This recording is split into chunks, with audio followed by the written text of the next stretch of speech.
الف لام را کتاب احکمت آیاته ثم فصلت من لدن حکیم خبیر أَلَّا تَعْبُدُوا إِلَّا اللَّهَ إِنَّنِي لَكُمْ مِنْهُ نَذِيرٌ وَبَشِيرٌ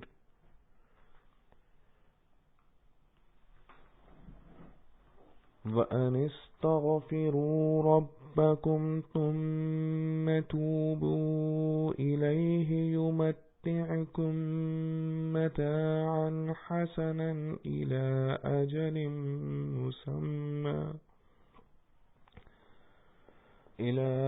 أَجَلٍ مُّسَمًّى وَيُؤْتِ كُلَّ ذِي فَضْلٍ فَضْلَهُ وَإِن تَوَلَّوْا فَإِنِّي أَخَافُ عَلَيْكُمْ عَذَابَ يَوْمٍ كَبِيرٍ إِلَى اللَّهِ مَرْجِعُكُمْ وَهُوَ عَلَى كُلِّ شَيْءٍ قَدِيرٌ أَلَا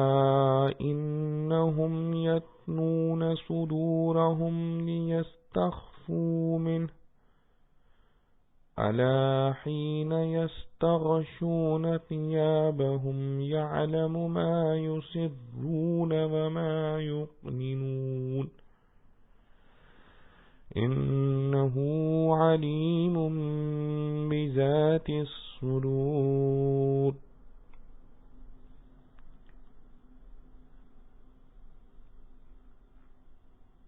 شروع اللہ کے نام سے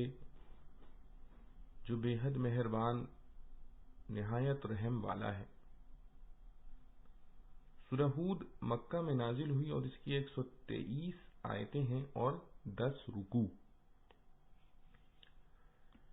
یہ کتاب ہے کہ جانچ لیا ہے اس کی باتوں کو، پھر کھولی گئی ہیں ایک حکمت والے خبردار کے پاس سے کہ عبادت نہ کرو مگر اللہ کی۔ میں تم کو اسی کی طرف سے ڈر اور خوشخبری سناتا ہوں، اور یہ کہ گناہ بخشواؤ اپنے رب سے، پھر رجوع کرو اس کی طرف کہ فائدہ پہنچائے تم کو اچھا فائدہ، ایک وقت مقرر تک، اور دیوے ہر زیادتی والے کو زیادتی اپنی۔ اور اگر تم پھر جاؤ گے تو میں ڈرتا ہوں تم پر ایک بڑے دن کے عذاب سے۔ اللہ کی طرف ہے تم کو لوٹ کر جانا، اور وہ ہر چیز پر قادر ہے۔ سنتا ہے وہ دوہرے کرتے ہیں اپنے سینے تاکہ چھپائیں اس سے، سنتا ہے جس وقت اوڑھتے ہیں اپنے کپڑے، جانتا ہے جو کچھ چھپاتے ہیں اور جو ظاہر کرتے ہیں، وہ تو جاننے والا ہے دلوں کی بات۔ خلاصہ تفسیر، الف لام را کے معنی تو اللہ کو معلوم۔ یہ قرآن ایک ایسی کتاب ہے کہ اس کی آیتیں دلائل سے محکم کی گئی ہیں، پھر اس کے ساتھ صاف صاف بھی بیان کی گئی ہیں، اور وہ کتاب ایسی ہے کہ ایک حکیم باخبر یعنی اللہ تعالی کی طرف سے آئی ہے، جس کا بڑا مقصد یہ ہے کہ اللہ کے سوا کسی کی عبادت مت کرو۔ میں تم کو اللہ کی طرف سے ایمان نہ لانے پر عذاب سے ڈرانے والا اور ایمان لانے پر ثواب کی بشارت دینے والا ہوں۔ اور اس کتاب کے مقاصد میں سے یہ بھی ہے کہ تم لوگ اپنے گناہ، شرک و کفر وغیرہ اپنے رب سے معاف کراؤ، یعنی ایمان لاؤ، اور پھر ایمان لا کر اس کی طرف عبادت سے متوجہ رہو، یعنی عمل صالح کرو۔ پس ایمان و عمل صالح کی برکت سے وہ تم کو وقت مقررہ یعنی وقت موت تک دنیا میں خوش عیشی دے گا، اور آخرت میں ہر زیادہ عمل کرنے والے کو زیادہ ثواب دے گا۔ یہ کہنا بھی بمنزلہ بشیر کے کہنے کے ہے، اور اگر ایمان لانے سے تم لوگ اعراض ہی کرتے رہے تو مجھ کو اس صورت میں تمہارے لیے ایک بڑے دن کے عذاب کا اندیشہ ہے۔ یہ کہنا بمنزلہ نذیر کے کہنے کی ہے، اور عذاب کو مستبعد مت سمجھو، کیونکہ تم سب کو اللہ ہی کے پاس جانا ہے اور وہ ہر شے پر پوری قدرت رکھتا ہے۔ پھر استبعاد کی کوئی وجہ نہیں، البتہ اگر وہاں تمہاری حاضری نہ ہوتی یا نعوذ باللہ اس کو قدرت نہ ہوتی تو عذاب واقع نہ ہوتا، بس ایسی حالت میں ایمان اور توحید سے اعراض نہ کرنا چاہیے۔ آگے علم الہی کا اثبات ہے، اور ایسا علم و قدرت دونوں دلیل توحید ہیں۔ یاد رکھو وہ لوگ دوہرا کیے دیتے ہیں اپنے سینوں کو اور اوپر سے کپڑا لپیٹ لیتے ہیں تاکہ اپنی باتیں خدا سے چھپا سکیں، یعنی اسلام اور مسلمانوں کے خلاف میں جو باتیں کرتے ہیں تو اس حیثیت سے کرتے ہیں تاکہ کسی کو خبر نہ ہو جاوے، اور جس کو اعتقاد ہوگا کہ خدا کو ضرور خبر ہوتی ہے، اور جس کو اعتقاد ہوگا کہ خدا کو ضرور خبر ہوتی ہے اور آپ کا صاحب وحی ہونا دلائل سے ثابت ہے، پس وہ اخفا کی ایسی تدبیر کبھی نہ کرے گا، کیونکہ ایسی تدبیر کرنا گویا بدلالت حال اللہ سے پوشیدہ رہنے کی کوشش کرنا ہے۔ سو یاد رکھو کہ وہ لوگ جس وقت دوہرے ہو کر اپنے کپڑے اپنے اوپر لپیٹتے ہیں وہ اس وقت بھی سب جانتا ہے، جو کچھ چپ کے باتیں کرتے ہیں اور جو کچھ وہ ظاہر باتیں کرتے ہیں، کیونکہ بالیقین وہ تو دلوں کے اندر کی باتیں جانتا ہے، تو زبان سے کہی ہوئی تو کیوں نہ جانے گا۔ معارف و مسائل۔ سورہ ہود ان صورتوں میں سے ہے جن میں پچھلی قوموں پر نازل ہونے والے قہر الہی اور مختلف قسم کے عذابوں کا اور پھر قیامت کے ہولناک واقعات اور جزا و سزا کا ذکر خاص انداز میں آیا ہے۔ یہی وجہ ہے کہ جب حضرت صلی اللہ علیہ وسلم کی ریش مبارک میں کچھ بال سفید ہو گئے تو حضرت صدیق اکبر رضی اللہ عنہ نے بطور اظہار رنج کے عرض کیا کہ یا رسول اللہ صلی اللہ علیہ وسلم، آپ بوڑھے ہو گئے؟ تو آپ صلی اللہ تعالی علیہ وسلم نے فرمایا کہ ہاں، مجھے سورہ ہود نے بوڑھا کر دیا، اور بعض روایات میں سورہ ہود کے ساتھ سورہ واقعہ اور مرسلات اور عم یتساءلون اور سورہ تکویر کا بھی ذکر ہے۔ مطلب یہ تھا کہ ان واقعات کے خوف و دہشت کی وجہ سے بڑھاپے کے آثار ظاہر ہو گئے۔ اس کی پہلی آیت کو الف لام را سے شروع کیا گیا ہے۔ یہ ان حروف میں سے ہیں جن کی مراد اللہ تعالی اور اس کے رسول کے درمیان راز ہے، دوسروں کو اس پر مطلع نہیں کیا گیا، ان کو اس کی فکر میں پڑھنے سے بھی روکا گیا ہے۔ اس کے بعد قرآن مجید کے متعلق فرمایا کہ ایک ایسی کتاب ہے جس کی آیات کو محکم بنایا گیا ہے۔ لفظ محکم احکام سے بنا ہے، جس کے معنی یہ ہے کہ کسی کلام کو ایسا درست کیا جائے جس میں کسی لفظی اور معنوی غلطی یا فساد کا احتمال نہ رہے۔ اس بنا پر آیات کے محکم بنانے کا مطلب یہ ہوگا کہ حق تعالی نے ان آیات کو ایسا بنایا ہے کہ ان میں کسی لفظی غلطی یا معنوی فساد اور خلل یا باطل کا کوئی امکان و احتمال نہیں۔ اور حضرت عبداللہ بن عباس رضی اللہ عنہ نے فرمایا کہ محکم اس جگہ منسوخ کے مقابلے میں ہے، اور مراد یہ ہے کہ اس کتاب یعنی قرآن کی آیات کو اللہ تعالی نے مجموعی حیثیت سے محکم غیر منسوخ بنایا ہے، یعنی جس طرح پچھلی کتابیں تورات و انجیل وغیرہ نزول قرآن کے بعد منسوخ ہو گئیں، اس کتاب کے نازل ہونے کے بعد چونکہ سلسلہ نبوت و وحی ہی ختم ہو گیا، اس لیے یہ کتاب تا قیامت منسوخ نہ ہوگی، اور قرآن کی بعض آیات کا خود قرآن ہی کے ذریعے منسوخ ہو جانا اس کے منافی نہیں۔ اسی آیت میں قرآن کی دوسری شان یہ بتلائی گئی ثم فصلت، یعنی پھر ان آیات کی تفصیل کی گئی۔ تفصیل کے اصلی معنی یہ ہے کہ دو چیزوں کے درمیان فصل و امتیاز کیا جائے۔ اسی لیے عام کتابوں میں مختلف مضامین کو فصل فصل کے عنوان سے بیان کیا جاتا ہے۔ اس جگہ تفصیل آیات سے یہ مراد بھی ہو سکتی ہے کہ عقائد، عبادات، معاملات، معاشرت، اخلاق وغیرہ مضامین کی آیات کو جدا جدا کر کے واضح بیان فرمایا گیا ہے۔ اور یہ معنی بھی ہو سکتے ہیں کہ قرآن مجید اللہ تعالی کی طرف سے تو بیک وقت پورا کا پورا لوح محفوظ میں ثبت کر دیا گیا تھا، مگر پھر مختلف قوموں اور ملکوں کے حالات و ضروریات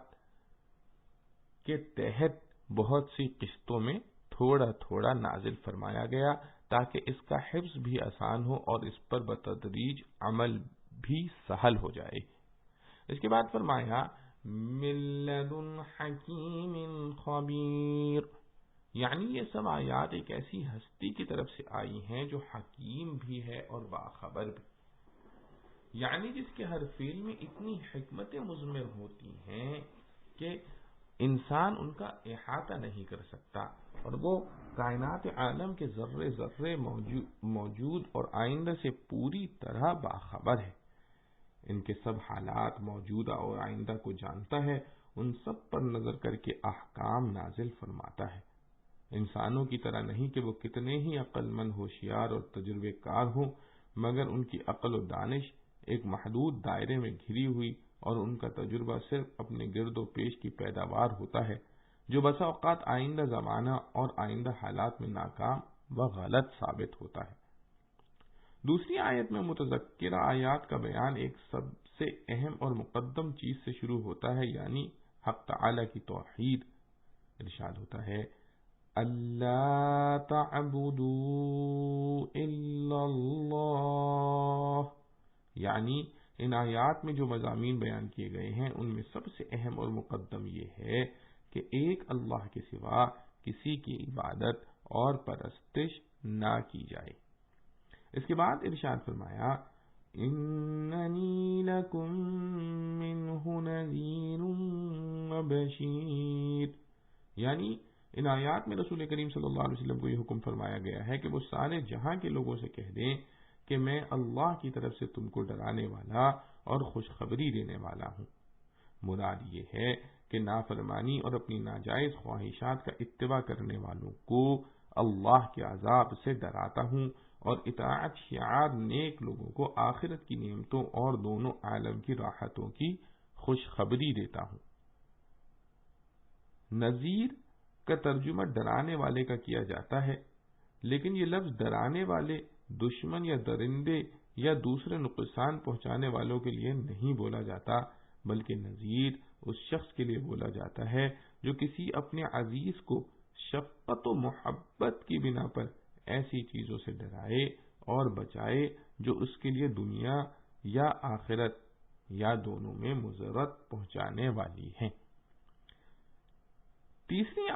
آیت میں آیات قرآنی کی ہدایات میں سے ایک دوسری ہدایت کا بیان اس طرح فرمایا ہے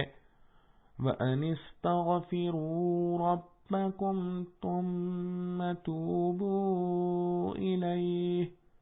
یعنی ان آیات محکمات میں اللہ تعالیٰ نے اپنے بندوں کو یہ بھی ہدایت فرمائی ہے کہ وہ اپنے رب سے مغفرت اور معافی مانگا کریں اور توبہ کیا کریں۔ مغفرت کا تعلق پچھلے گناہوں سے ہے اور توبہ کا تعلق آئندہ ان کے پاس نہ جانے کے عہد سے ہے،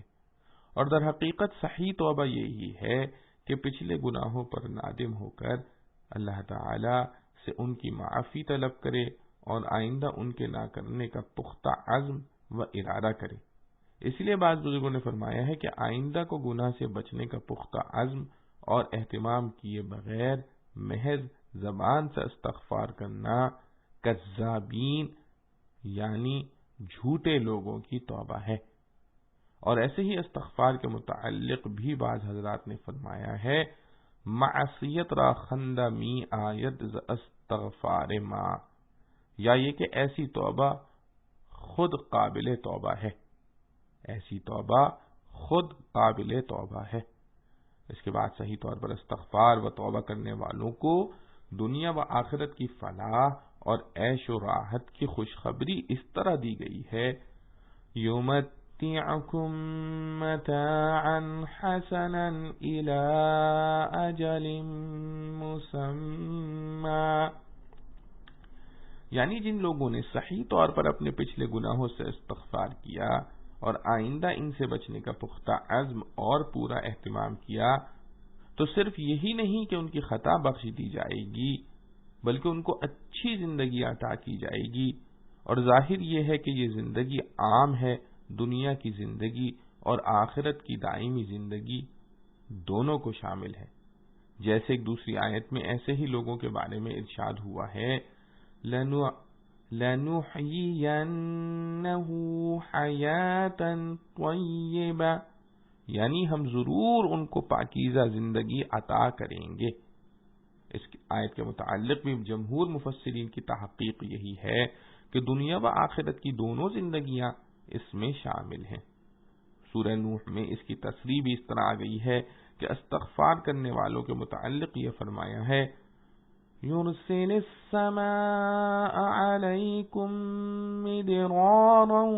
وَيُمْدِدْكُمْ بِأَمْوَالٍ وَبَنِينَ وَيَجْعَلْ لَكُمْ جَنَّاتٍ وَيَجْعَلْ لَكُمْ أَنْهَارًا، یعنی اگر تم نے صحیح طور سے اللہ سے مغفرت مانگی تو اللہ تعالیٰ تم پر باران رحمت نازل فرمائے گا اور تم کو مال و اولاد سے بامراد کرے گا اور تمہارے لیے باغات اور نہریں عطا فرمائے گا۔ ظاہر ہے کہ باران رحمت اور مال و اولاد کا تعلق اسی حیات دنیا سے ہے۔ اسی لیے آیت مذکور میں متاع حسن کی تفسیر بھی اکثر مفسرین نے یہ کی ہے کہ استغفار و توبہ کے نتیجے میں اللہ تعالیٰ تم کو رزق کی وسعت اور عیش کی سہولتیں عطا فرمائے گا اور آفتوں اور عذابوں سے تمہاری حفاظت کرے گا۔ مفسرین نے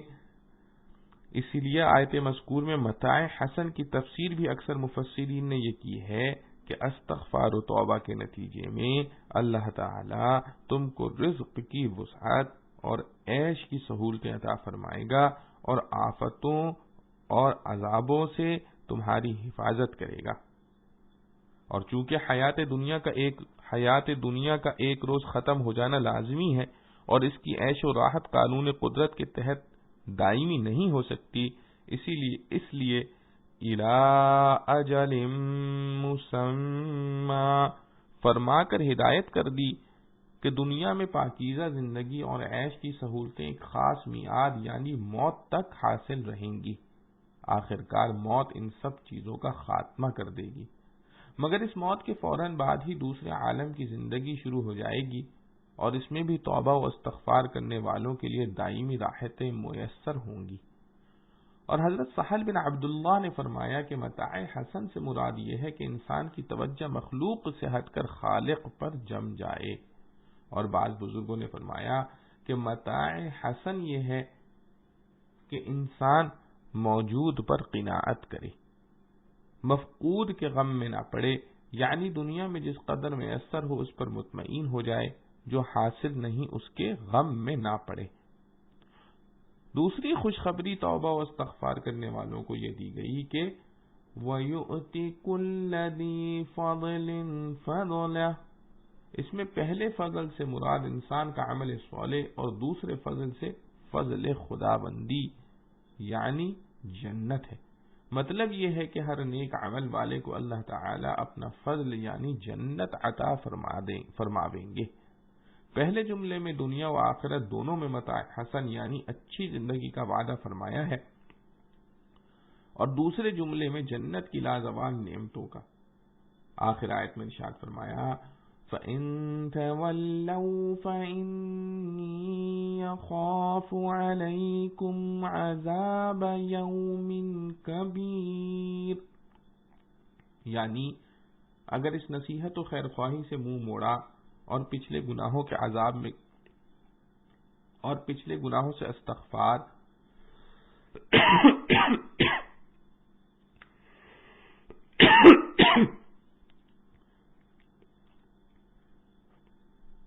یعنی اگر اس نصیحت و خیر خواہی سے منہ موڑا اور پچھلے گناہوں سے استغفار اور آئندہ ان سے بچنے کا اہتمام نہ کیا تو یہ اندیشہ قوی ہے کہ تم ایک بڑے دن کے عذاب میں گرفتار ہو جاؤ گے۔ بڑے دن سے مراد قیامت کا دن ہے، کیونکہ وہ اپنی وسعت کے اعتبار سے بھی 1000 سال کا دن ہوگا،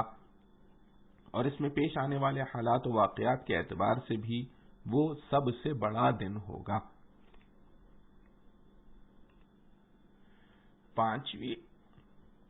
پانچویں آیت میں اسی مضمون کی مزید تاکید فرمائی گئی ہے کہ دنیا میں تم کچھ بھی کرو اور کسی طرح بھی بسر کرو، مگر انجام کار مرنے کے بعد تمہیں خدا تعالی ہی کی طرف لوٹنا ہے، اور وہ ہر چیز پر قادر ہے۔ اس کے لیے کچھ مشکل نہیں کہ مرنے اور خاک ہو جانے کے بعد تمہارے سب ذرات کو جمع کر کے تم کو اثر نو انسان بنا کر کھڑا کر دے۔ چھٹی آیت میں منافقین کے ایک گمان بد اور خیال فاسد کی تردید ہے کہ یہ لوگ اپنی عداوت اور رسول کریم صلی اللہ تعالی علیہ وسلم کی مخالفت کو اپنے نزدیک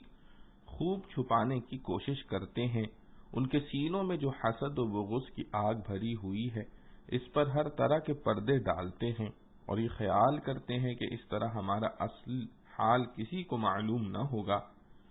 مگر حقیقت یہ ہے کہ وہ کپڑوں کی تہ میں پردوں کے پیچھے جو کچھ کرتے ہیں اللہ تعالی پر سب کچھ روشن ہے۔ انہ علیم بذات الصدور، کیونکہ وہ تو دلوں کے پوشیدہ اسرار کو بھی خوب جانتے ہیں۔ وما من دابة في الأرض إلا على الله رزقها ويعلم مستقرها ومستودعها كل في كتاب مبين وهو الذي خلق السماوات والأرض في 6 أيام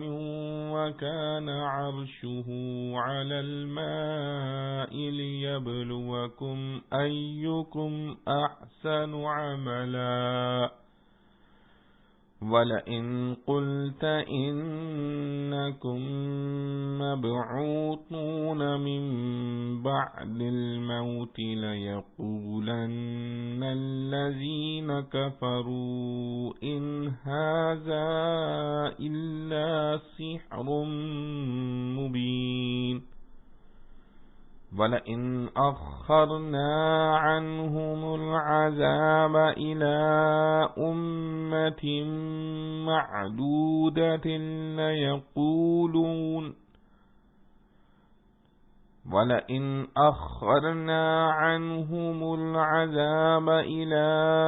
أُمَّةٍ مَّعْدُودَةٍ لَيَقُولُنَّ مَا يَحْبِسُهُ ألا يوم يأتيهم ليس مصروفا عنهم وحاق بهم ما كانوا به يستهزئون۔ اور کوئی نہیں چلنے والا زمین پر مگر اللہ پر ہے اس کی روزی، اور جانتا ہے جہاں وہ ٹھہرتا ہے اور جہاں سونپا جاتا ہے۔ سب کچھ موجود ہے کھلی کتاب میں، اور وہی ہے جس نے بنائے آسمان اور زمین 6 دن میں، اور تھا اس کا تخت پانی پر تاکہ آزمائے تم کو کہ کون تم میں اچھا کرتا ہے کام۔ اور اگر تو کہے کہ تم اٹھو گے مرنے کے بعد، تو البتہ کافر کہنے لگیں یہ کچھ نہیں مگر جادو ہے کھلا ہوا۔ اور اگر ہم روکے رکھیں ان سے عذاب کو ایک مدت معلوم تک تو کہنے لگیں کس چیز نے روک دیا عذاب کو؟ سنتا ہے جس دن آئے گا ان پر، نہ پھیرا جائے گا ان سے، اور گھیر لے گی ان کو وہ چیز جس پر ٹھٹھے کیا کرتے تھے۔ خلاصہ تفسیر، اور کوئی رزق کھانے والا جاندار روئے زمین پر چلنے والا ایسا نہیں کہ اس کی روزی اللہ کے ذمے نہ ہو، اور رزق رسانی کے لیے علم کی ضرورت ہوتی ہے، سو وہ ہر ایک کی زیادہ رہنے کی جگہ کو اور چند روز رہنے کی جگہ کو جانتا ہے، اور ہر ایک کو وہاں ہی رزق پہنچاتا ہے، اور وہ سب چیزیں علم الہی میں تو ہیں ہی، مگر اس کے ساتھ ہی سب چیزیں کتاب مبین یعنی لوح محفوظ میں بھی منضبط و مندرج ہیں۔ غرض واقعات ہر طرح محفوظ ہیں۔ آگے تخلیق کا مع اس کی بعض حکمتوں کے بیان ہے، جس سے قیامت میں دوبارہ زندہ ہونے کی بھی تائید ہوتی ہے،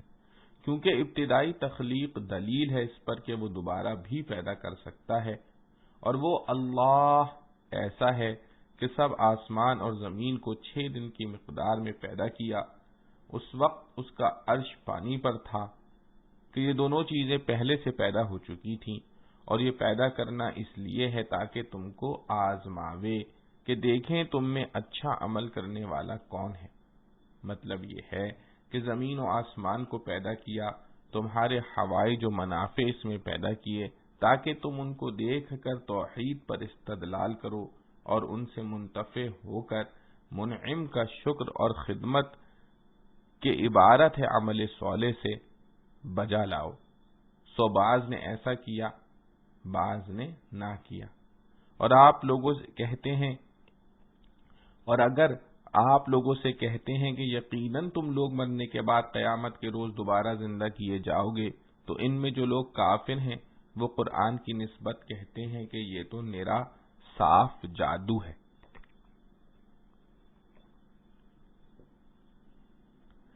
جادو اس لیے کہتے ہیں کہ وہ باطل ہوتا ہے مگر مؤثر۔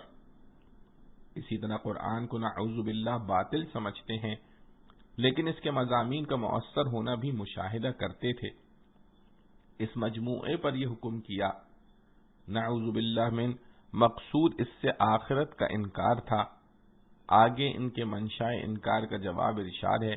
اور اگر تھوڑے دنوں تک مراد دنیاوی زندگی ہے، ہم ان سے عذاب موعود کو ملتوی رکھتے ہیں کہ اس میں حکمتیں ہیں، تو بطور انکار و استہزاء کے کہنے لگتے ہیں کہ جب ہم تمہارے نزدیک مستحق عذاب ہیں تو اس عذاب کو کون چیز روک رہی ہے؟ یعنی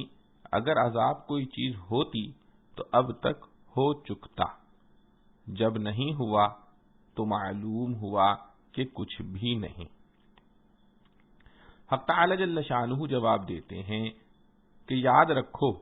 جس دن وقت موعود پر وہ عذاب ان پر آ پڑے گا تو پھر کسی کے ٹالے نہ ٹلے گا، اور جس عذاب کے ساتھ یہ استہزاء کر رہے تھے وہ ان کو آ گھیرے گا۔ مطلب یہ کہ باوجود استحقاق کے یہ تاخیر اس لیے ہے کہ بعض حکمتوں سے اس کا وقت معین ہے، پھر اس وقت ساری کسر نکل جاوے گی۔ معارف و مسائل۔ پچھلی آیت میں حق تعالی جل شانہ کے علم محیط کا ذکر تھا، جس سے کائنات کا کوئی ذرہ اور دلوں کے چھپے ہوئے راز بھی مخفی نہیں۔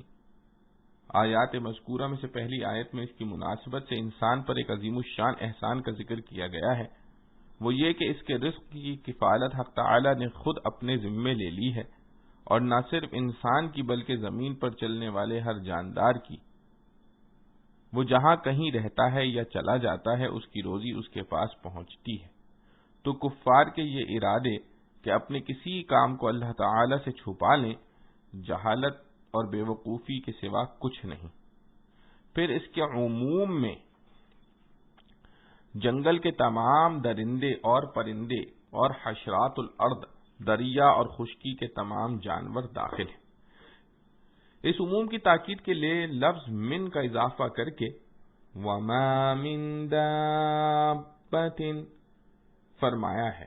دابہ ہر اس جانور کو کہتے ہیں جو زمین پر چلے، پرندے جانور بھی اس میں داخل ہیں کیونکہ ان کا آشیانہ بھی کہیں زمین ہی پر ہوتا ہے۔ دریائی جانوروں کا بھی تعلق زمین سے ہونا کچھ مخفی نہیں۔ ان سب جانداروں کے رزق کی ذمہ داری حق تعالی جل شانہ نے اپنے ذمے لے کر ایسے الفاظ سے اس کو بیان کیا ہے جیسے کوئی فریضہ کسی کے ذمے ہو۔ ارشاد فرمایا علی اللہ رزقها، یعنی اللہ کے ذمے ہے اس کا رزق۔ یہ ظاہر ہے کہ یہ ذمہ داری حق تعالی جل شانہ پر ڈالنے والی کوئی اور طاقت نہیں بجز اس کے کہ اسی نے اپنے فضل سے یہ وعدہ فرما لیا، مگر وعدہ ایک صادق کریم کا ہے جس میں خلاف ورزی کا کوئی امکان نہیں۔ اسی یقین کو ظاہر کرنے کے لیے اس جگہ لفظ علی لایا گیا ہے جو فرائض کے بیان کے لیے استعمال ہوتا ہے، حالانکہ اللہ تعالی نہ کسی حکم کا پابند ہے نہ اس کے ذمہ کوئی چیز فرض یا واجب ہے۔ رزق لغت میں اس چیز کو کہا جاتا ہے جس سے جاندار اپنی غذا حاصل کرے اور جس چیز کے ذریعے اس کی روح کی بقا اور جسم میں نما یعنی فربہی اور بڑھوتری ہوتی ہے۔ رزق کے لیے یہ ضروری نہیں کہ جس کا رزق ہے وہ اس کا مالک بھی ہو، کیونکہ تمام جانوروں کو رزق دیا جاتا ہے مگر وہ اس کے مالک نہیں ہوتے،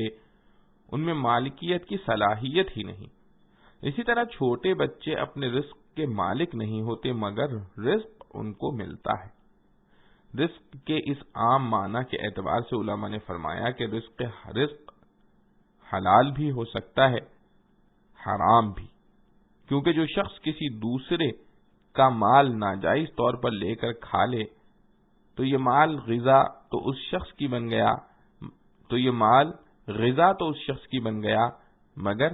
حرام طور پر بنا۔ اگر یہ اپنی حرص میں اندھا ہو کر ناجائز طریقے استعمال نہ کرتا تو جو رزق اس کے لیے مقرر تھا وہ جائز طور پر اس کو ملتا۔ رزق کی خدائی ذمہ داری پر ایک سوال اور جواب۔ یہاں ایک سوال یہ پیدا ہوتا ہے کہ جب ہر جاندار کا رزق اللہ تعالی نے اپنے ذمے لے لیا ہے تو پھر ایسے واقعات کیوں پیش آتے ہیں کہ بہت سے جانور اور انسان غذا نہ ملنے کے سبب بھوکے پیاسے مر جاتے ہیں؟ اس کے جواب علماء نے متعدد لکھے ہیں۔ ایک جواب یہ بھی ہو سکتا ہے کہ رزق کی ذمہ داری اسی وقت تک ہے جب تک اس کی اجل مقدر یعنی عمر پوری نہیں ہو جاتی۔ جب یہ عمر پوری ہو گئی تو اس کو بہرحال مرنا ہے اور اس جہاں سے گزرنا ہے، جس کا عام سبب امراض ہوتے ہیں۔ کبھی جلنا یا غرق ہونا یا چوٹ اور زخم بھی سبب ہوتا ہے۔ اسی طرح ایک سبب یہ بھی ہو سکتا ہے کہ اس کا رزق بند کر دیا گیا، اس سے موت واقع ہوئی۔ امام قرطبی رحمت اللہ علیہ نے اس آیت کے تحت ابو موسیٰ اور ابو مالک وغیرہ قبیلہ اشعریین کا ایک واقعہ ذکر کیا ہے کہ یہ لوگ ہجرت کر کے مدینہ طیبہ پہنچے تو کچھ توشہ اور کھانے پینے کا سامان ان کے پاس تھا، وہ ختم ہو گیا۔ انہوں نے اپنا ایک آدمی حضرت صلی اللہ علیہ وسلم کی خدمت اقدس میں اس غرض کے لیے بھیجا کہ ان کے کھانے وغیرہ کا کچھ انتظام فرما دیں۔ یہ شخص جب رسول کریم صلی اللہ علیہ وسلم کے دروازے پر پہنچا تو اندر سے آواز آئی کہ رسول کریم صلی اللہ علیہ وسلم یہ آیت پڑھ رہے ہیں، وَمَا مِن دَابَّةٍ فِي الْأَرْضِ إِلَّا عَلَى اللَّهِ رِزْقُهَا۔ اس شخص کو یہ آیت سن کر خیال آیا کہ جب اللہ نے سب جانداروں کا رزق اپنے ذمے لے لیا ہے تو پھر ہم اشعری بھی اللہ کے نزدیک دوسرے جانوروں سے گئے گزرے نہیں، وہ ضرور ہمیں بھی رزق دیں گے۔ یہ خیال کر کے وہیں سے واپس ہو گیا۔ حضرت صلی اللہ علیہ وسلم کو اپنا کچھ حال نہیں بتلایا، واپس جا کر اپنے ساتھیوں سے کہا کہ خوش ہو جاؤ، تمہارے لیے اللہ تعالی کی مدد آ رہی ہے۔ اس کے اشعری ساتھیوں نے اس کا یہ مطلب سمجھا کہ ان کے قاصد نے حسب قرارداد رسول کریم صلی اللہ علیہ وسلم سے اپنی حاجت کا ذکر کیا ہے اور آپ نے انتظام کرنے کا وعدہ فرما لیا ہے۔ وہ یہ سمجھ کر مطمئن بیٹھ گئے۔ وہ ابھی بیٹھے ہی تھے کہ دیکھا کہ دو آدمی ایک پسعا گوشت اور روٹیوں سے بھرا ہوا اٹھائے لا رہے ہیں۔ قصعہ ایک بڑا برتن ہوتا ہے جیسے تشلا یا سینی۔ لانے والوں نے یہ کھانا اشعریین کو دے دیا، انہوں نے خوب شکم سیر ہو کر کھایا، پھر بھی بچ رہا تو ان لوگوں نے یہ مناسب سمجھا کہ باقی کھانا حضرت صلی اللہ علیہ وسلم کے پاس بھیج دیں تاکہ اس کو آپ اپنی ضرورت میں صرف فرما دیں۔ اپنے 2 آدمیوں کو یہ کھانا دے کر حضرت صلی اللہ تعالی علیہ وسلم کے پاس بھیج دیا۔ اس کے بعد یہ سب حضرات حضرت صلی اللہ علیہ وسلم کی خدمت میں حاضر ہوئے اور عرض کیا کہ یا رسول اللہ صلی اللہ علیہ وسلم، آپ کا بھیجا ہوا کھانا بہت زیادہ اور بہت نفیس و لذیذ تھا۔ آپ صلی اللہ تعالی علیہ وسلم نے فرمایا کہ میں نے تو کوئی کھانا نہیں بھیجا۔ تب انہوں نے پورا واقعہ عرض کیا کہ ہم نے اپنے فلاں آدمی کو آپ کے پاس بھیجا تھا صلی اللہ علیہ وسلم، اس نے یہ جواب دیا جس سے ہم نے سمجھا کہ آپ نے کھانا بھیجا ہے۔ یہ سن کر حضرت صلی اللہ علیہ وسلم نے فرمایا کہ یہ میں نے نہیں بلکہ اس ذات قدوس نے بھیجا ہے جس نے ہر جاندار کا رزق اپنے ذمہ لیا ہے۔ بعض روایات میں ہے کہ جس وقت حضرت موسیٰ علیہ السلام آگ کی تلاش میں کوہ طور پر پہنچے اور وہاں آگ کے بجائے تجلیات الہی سامنے آئیں اور ان کو نبوت اور رسالت عطا ہو کر فرعون اور اس کی قوم کی ہدایت کے لیے مصر جانے کا حکم ملا، تو خیال آیا کہ میں اپنی زوجہ کو جنگل میں تنہا چھوڑ کر آیا ہوں، اس کا کون متکفل ہوگا؟ اس خیال کی اصلاح کے لیے حق تعالی جل شانہ نے موسیٰ علیہ السلام کو حکم دیا کہ سامنے پڑی ہوئی پتھر کی چٹان پر لکڑی ماریں۔ انہوں نے تعمیل حکم کی تو یہ چٹان پھٹ کر اس کے اندر سے ایک دوسرا پتھر برآمد ہوا۔ حکم ہوا اس پر بھی لکڑی ماریں۔ ایسا کیا تو وہ پتھر پھٹا اور اندر سے تیسرا پتھر برآمد ہوا۔ اس پر بھی لکڑی مارنے کا حکم ہوا تو یہ شق ہوا اور اندر سے ایک جانور برآمد ہوا جس کے منہ میں ہرا پتا تھا۔ حق تعالی جل شانہ کی قدرت کاملہ کا یقین تو موسیٰ علیہ السلام کو پہلے بھی تھا، مگر مشاہدے کا اثر کچھ اور ہی ہوتا ہے۔ یہ دیکھ کر حضرت موسیٰ علیہ السلام وہیں سے سیدھے مصر کو روانہ ہو گئے۔ زوجہ محترمہ کو یہ بتلانے بھی نہ گئے کہ مجھے مصر جانے کا حکم ہوا ہے، وہاں جا رہا ہوں۔ ساری مخلوق کو رزق رسانی کا عجیب و غریب نظام قدرت۔ اس آیت میں حق تعالی جل شانہ نے صرف اس پر اکتفا نہیں فرمایا کہ ہر جاندار کا رزق اپنے ذمے لے لیا، بلکہ انسان کے مزید اطمینان کے لیے فرمایا وَيَعْلَمُ مُسْتَقَرَّهَا وَمُسْتَوْدَعَهَا۔ اس آیت میں مستقر اور مستودع کی مختلف تفسیریں منقول ہیں، مگر لغت کے اعتبار سے وہ اقرب ہے جس کو کشاف نے اختیار کیا ہے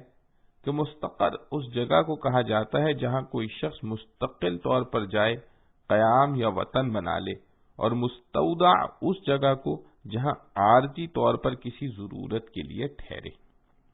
مطلب یہ ہوا کہ اللہ تعالی جل شانہ کی ذمہ داری کو دنیا کے لوگوں اور حکومتوں کی ذمہ داری پر قیاس نہ کرو۔ دنیا میں اگر کوئی شخص یا کوئی ادارہ آپ کے رزق کی ذمہ داری لے لے تو اتنا کام بہرحال آپ کو کرنا پڑے گا کہ اگر اپنی مقررہ جگہ کو چھوڑ کر کسی دوسری جگہ جانا ہو تو اس فرد یا ادارے کو اطلاع دیں کہ میں فلاں تاریخ سے فلاں تک فلاں شہر یا گاؤں میں رہوں گا، رزق کے وہاں پہنچانے کا انتظام کیا جائے۔ مگر حق تعالی کی ذمہ داری میں آپ پر اس کا بھی کوئی بار نہیں، کیونکہ وہ آپ کی ہر نقل و حرکت سے باخبر ہے، آپ کے مستقبل جائے قیام کو بھی جانتا ہے اور عارضی اقامت کی جگہ سے بھی واقف۔ بغیر کسی درخواست اور نشاندہی کے آپ کا راشن وہاں منتقل کر دیا جاتا ہے۔ اللہ تعالیٰ کے علم محیط اور قدرت مطلقہ کے پیش نظر صرف اس کا ارادہ فرمانے لا تمام کاموں کے سر انجام ہونے کے لیے کافی تھا۔ کسی کتاب یا رجسٹر میں لکھنے لکھانے کی کوئی ضرورت نہ تھی، مگر مسکین انسان جس نظام کا خوگر ہوتا ہے اس کو اس نظام پر قیاس کر کے بھول چوک کا کھٹکا ہو سکتا ہے۔ اس لیے اس کے مزید اطمینان کے لیے فرمایا کُلٌّ فِی کتاب مبین، یعنی یہ سب کچھ ایک واضح کتاب میں لکھا ہوا ہے۔ اس واضح کتاب سے مراد لوح محفوظ ہے، جس میں تمام کائنات کی روزی، عمر، عمل وغیرہ کی پوری تفصیلات لکھی ہوئی ہیں، جو حسب موقع و ضرورت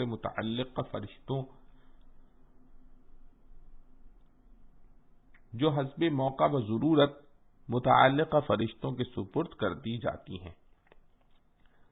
صحیح مسلم میں بروایت حضرت عبداللہ بن عمر رضی اللہ عنہ نقل کیا ہے کہ رسول اللہ صلی اللہ علیہ وسلم نے فرمایا کہ اللہ تعالی نے تمام مخلوقات کی تقدیریں آسمان اور زمین کی پیدائش سے بھی 50,000 سال پہلے لکھ دی تھیں۔ اور بخاری و مسلم میں حضرت عبداللہ بن مسعود رضی اللہ عنہ کی روایت ہے کہ نبی کریم صلی اللہ علیہ وسلم نے ایک طویل حدیث میں فرمایا، جس کا خلاصہ یہ ہے کہ انسان اپنی پیدائش سے پہلے مختلف دور سے گزرتا ہے۔ جب اس کے اعضاء کی تکمیل ہو جاتی ہے تو اللہ تعالی ایک فرشتے کو حکم کرتے ہیں جو اس کے متعلق 4 چیزیں لکھ لیتا ہے۔ اول، اس کا عمل جو کچھ وہ کرے گا۔ دوسرے، اس کی عمر کے سال، مہینے، دن اور منٹ اور سانس تک لکھ لیے جاتے ہیں۔ تیسرے، اس کو کہاں مرنا اور کہاں دفن ہونا ہے۔ چوتھے، اس کا رزق کتنا اور کس کس طریقے سے پہنچنا ہے۔ اور لوح محفوظ میں آسمان زمین کی پیدائش سے بھی پہلے لکھا ہونا اس کے منافی نہیں۔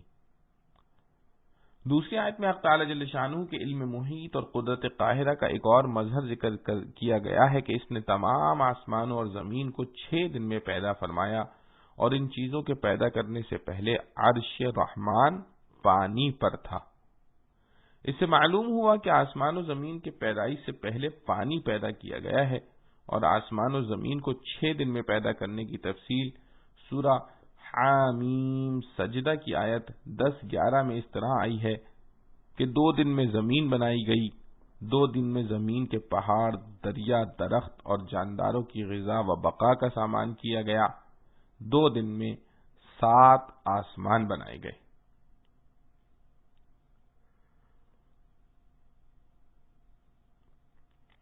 تفسیر مظہری میں ہے کہ آسمان سے مراد وہ تمام علویات ہیں جو اوپر کی سمت میں ہیں، اور زمین سے مراد تمام سفلیات ہیں جو نیچے کی جہت میں ہیں، اور دن سے مراد وہ مقدار وقت ہے جو آسمان زمین کی پیدائش کے بعد آفتاب کے طلوع سے غروب تک ہوتا ہے، اگرچہ آسمان و زمین کی پیدائش کے وقت نہ آفتاب تھا نہ اس کا طلوع و غروب۔ حق تعالیٰ کی قدرت کاملہ میں یہ بھی تھا کہ ان تمام چیزوں کو ایک آن میں پیدا فرما دے، مگر اس نے اپنی حکمت سے اس عالم کے نظام کو تدریجی بنایا ہے جو انسان کے مزاج کے مناسب ہے۔ آخر آیت میں آسمان و زمین کے پیدا کرنے کا مقصد یہ بتلایا ہے، لِيَبْلُوَكُمْ أَيُّكُمْ أَحْسَنُ عَمَلًا، یعنی یہ سب چیزیں اس لیے پیدا کی گئیں کہ ہم تمہارا امتحان لیں کہ کون تم میں سے اچھا عمل کرنے والا ہے۔ اس سے معلوم ہوا کہ آسمان و زمین کا پیدا کرنا خود کوئی مقصد نہ تھا، بلکہ ان کو عمل کرنے والے انسانوں کے لیے بنایا گیا ہے، تاکہ وہ ان چیزوں سے اپنے معاش کا فائدہ بھی حاصل کریں اور ان میں غور کر کے اپنے مالک اور رب کو بھی پہچانیں۔ حاصل یہ ہوا کہ آسمان و زمین کی پیدائش سے اصل مقصود انسان ہے، بلکہ انسان میں بھی اہل ایمان ہے، اور ان میں بھی وہ انسان جو سب سے اچھا عمل کرنے والا ہے۔ اور یہ ظاہر ہے کہ سارے بنی آدم میں سب سے اچھا عمل کرنے والے ہمارے رسول صلی اللہ علیہ وسلم ہیں، اس لیے یہ کہنا صحیح ہوا کہ تمام کائنات کے پیدا کرنے کا اصل مقصد رسول کریم صلی اللہ علیہ وسلم کا وجود باوجود ہے۔ یہاں یہ بات بھی قابل غور ہے کہ حق تعالی نے اس جگہ احسن عملا فرمایا ہے، یعنی کون اچھا عمل کرنے والا ہے، یہ نہیں فرمایا کہ کون زیادہ عمل کرنے والا ہے۔ اس سے معلوم ہوا کہ اعمال صالحہ، نماز، روزہ، تلاوت و ذکر کی عملی کثرت اور بہت بڑی مقدار سے زیادہ اللہ تعالی کی نظر حسن عمل پر ہے۔ اسی حسن عمل کو ایک حدیث میں احسان سے تعبیر کیا گیا ہے، جس کا حاصل یہ ہے کہ عمل خالص اللہ تعالی کی رضا جوئی کے لیے ہو اور کوئی دنیاوی غرض اس میں نہ ہو، اور اس عمل کی صورت بھی وہ اختیار کی جائے جو اللہ تعالی کے نزدیک پسندیدہ ہے، جس کو رسول کریم صلی اللہ علیہ وسلم نے اپنے عمل سے بتلایا اور امت کے لیے اتباع سنت کو لازم قرار دیا۔ خلاصہ یہ ہے کہ تھوڑا عمل جو پورے اخلاص کے ساتھ سنت کے مطابق ہو وہ اس زیادہ عمل سے بہتر ہے جس میں یہ چیزیں نہ ہوں یا کم ہوں۔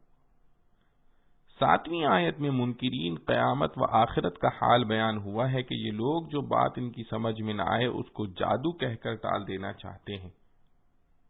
8ویں آیت میں ان لوگوں کے شبے کا جواب ہے جو عذاب کی وعیدوں پر انبیاء علیہ السلام کا اعتبار نہ کر کے کہا کرتے تھے کہ اگر آپ سچے ہیں تو جس عذاب کی وعید تھی وہ کیوں نہیں آ جاتا۔ وَلَئِنْ أَذَقْنَا الْإِنسَانَ مِنَّا رَحْمَةً ثُمَّ نَزَعْنَاهَا مِنْهُ إِنَّهُ لَيَئُوسٌ كَفُورٌ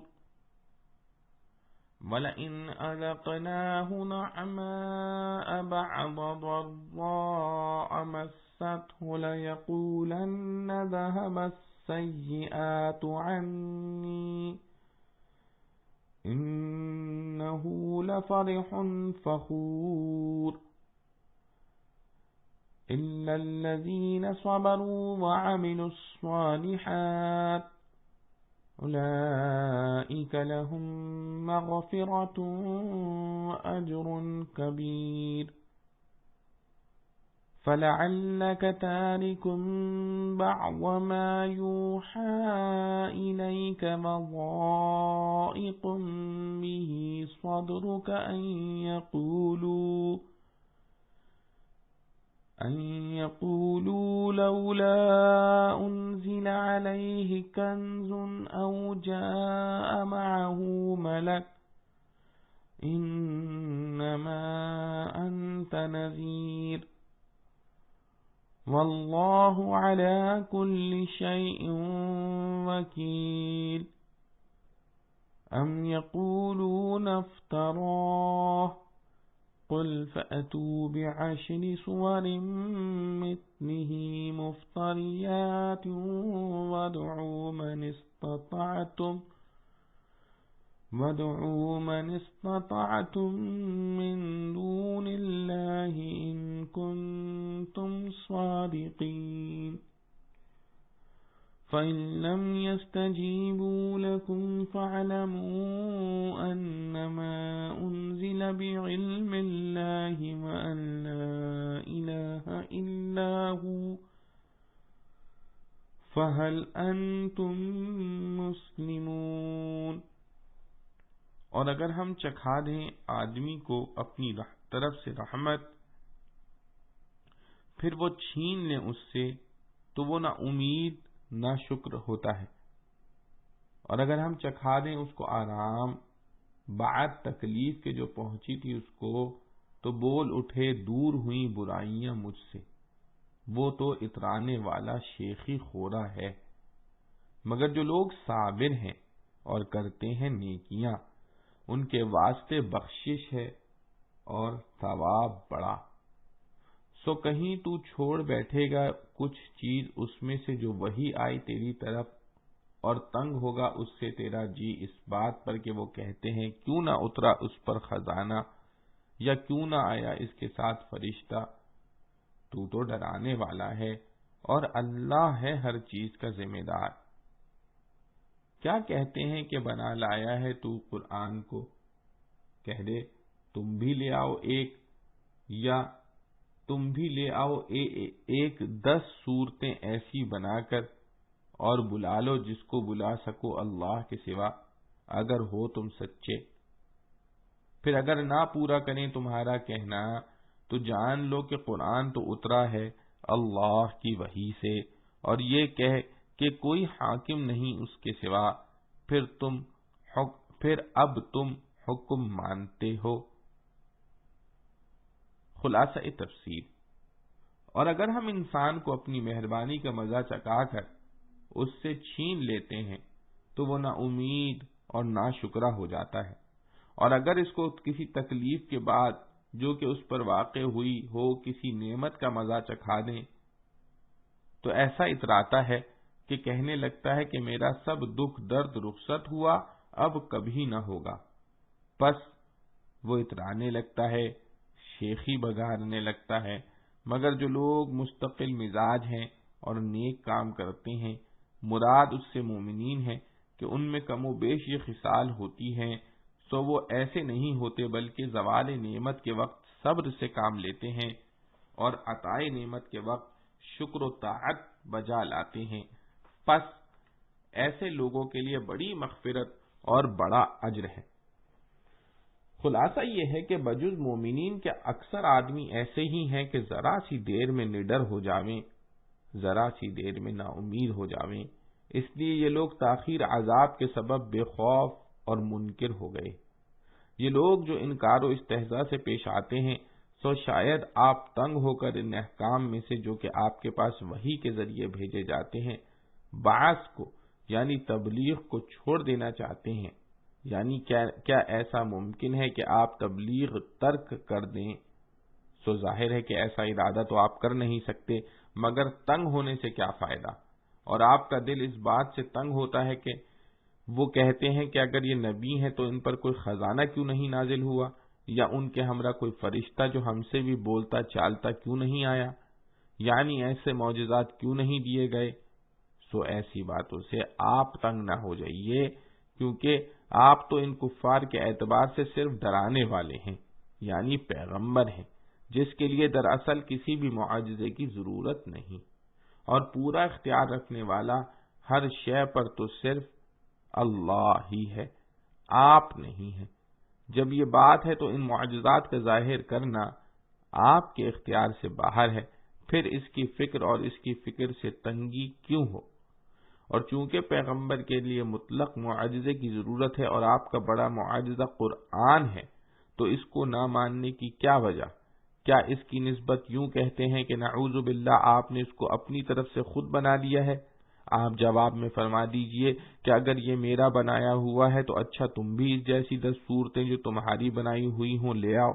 اور اپنی مدد کے لیے جن جن غیر اللہ کو بلا سکو بلا لو، اگر تم سچے ہو۔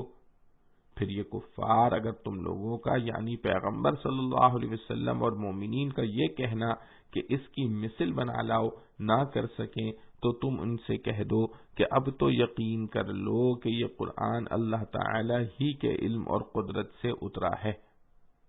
اس میں اور کسی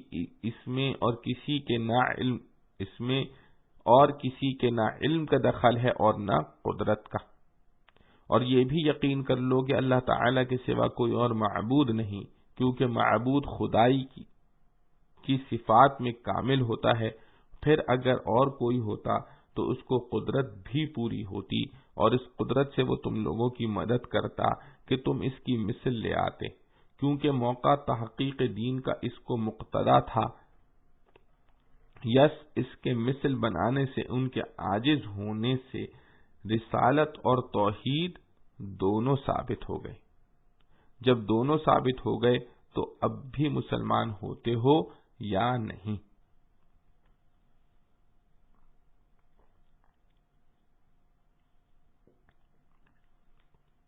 معارف و مسائل۔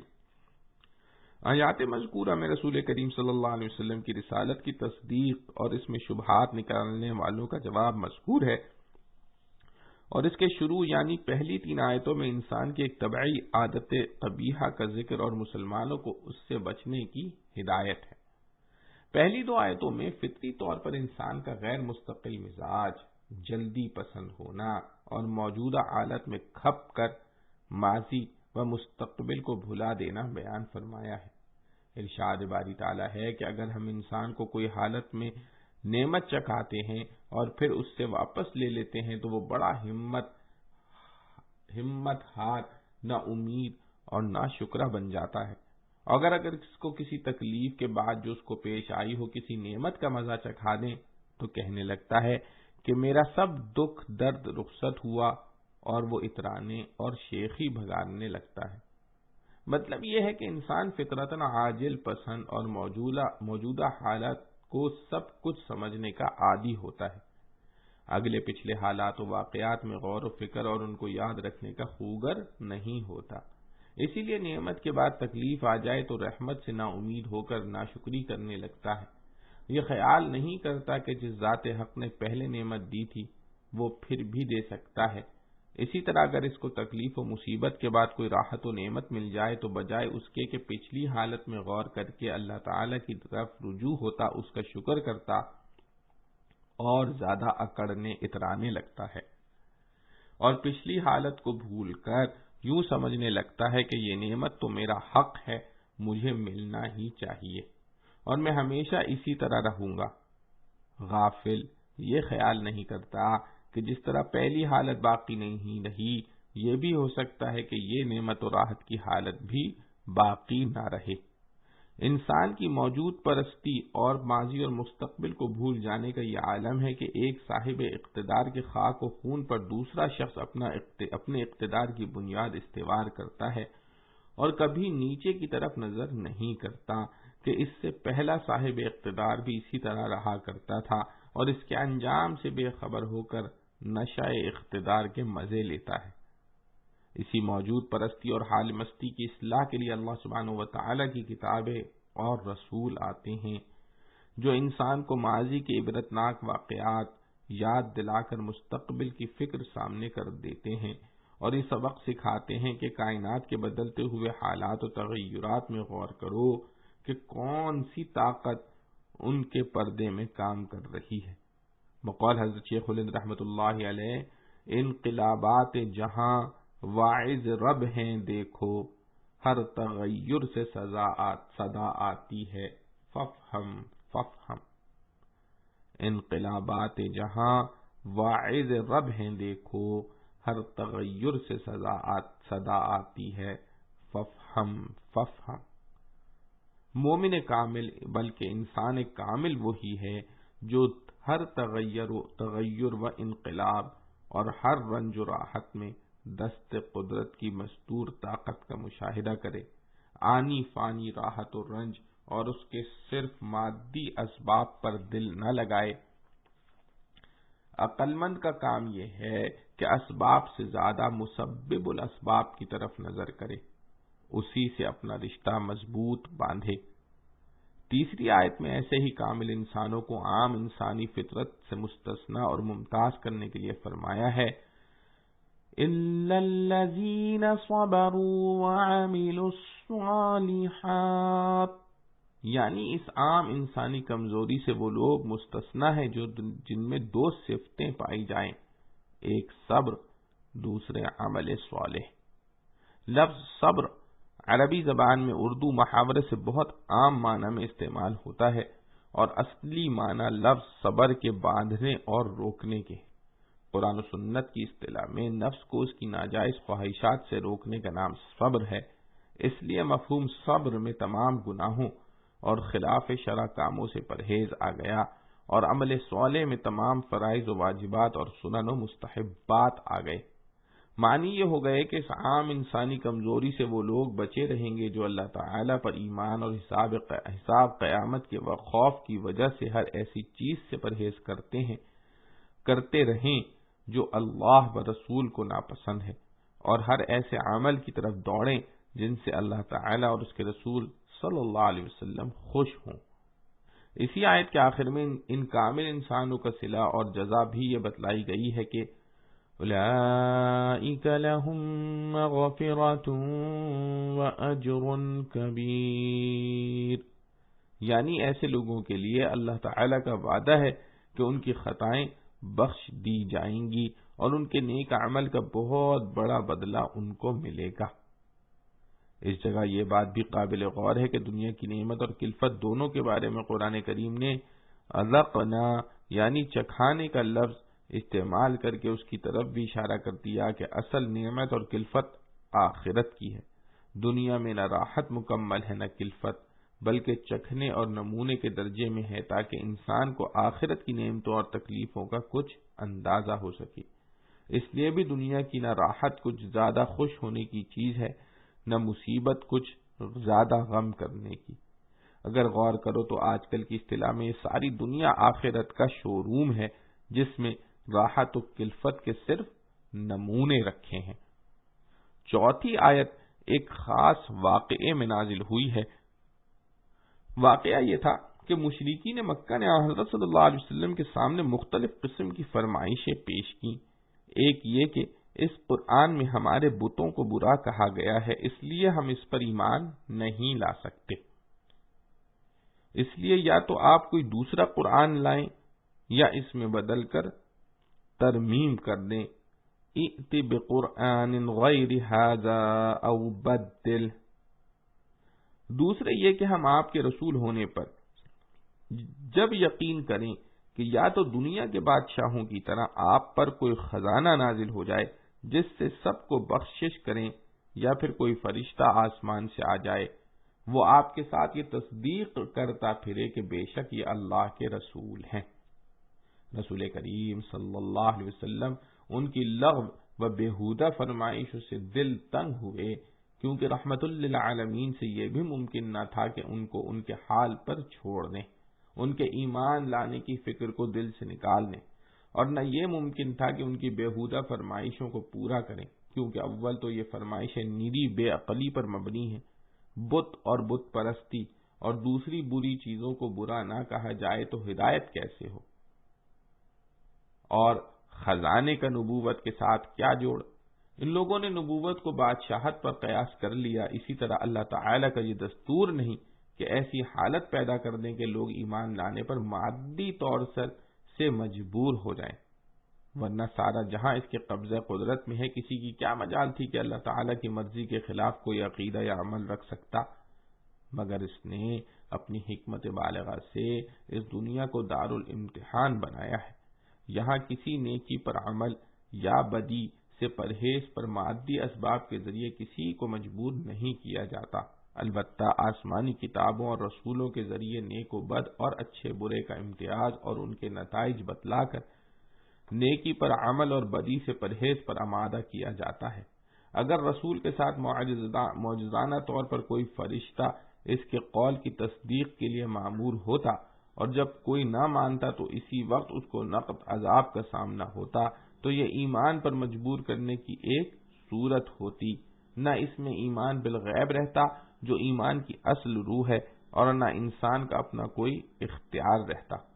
جو اس کے عمل کی روح ہے۔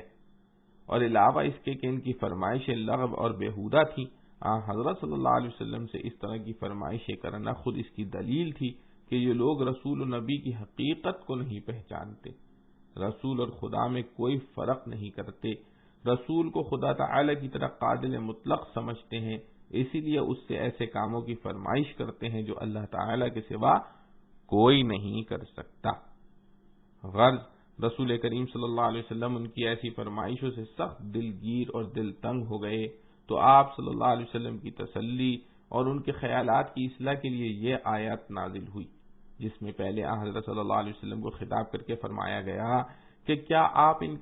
ان کے کہنے سے مجبور ہو کر اللہ تعالیٰ کے بھیجے ہوئے قرآن کا کوئی حصہ چھوڑ دیں گے جس سے یہ لوگ ناخوش ہوتے ہیں، مثلا جس میں بتوں کی مجبوری و بے کسی اور کسی چیز پر قادر نہ ہونے کا بیان ہے،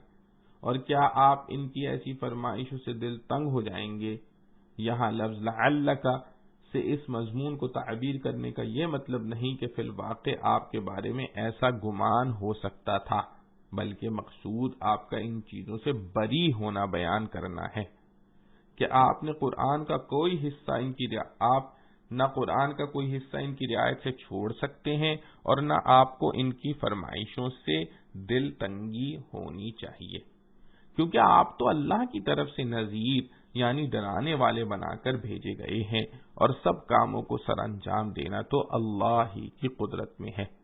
ڈرانے والے کی تخصیص مخاطب کی خصوصیت کی وجہ سے کی گئی، کیونکہ یہ کافر تو ڈرانے ہی کے مستحق ہیں، ورنہ رسول کریم صلی اللہ علیہ وسلم جیسے نذیر یعنی ڈرانے والے ہیں، ایسے ہی بشیر یعنی نیک لوگوں کو خوشخبری سنانے والے بھی ہیں۔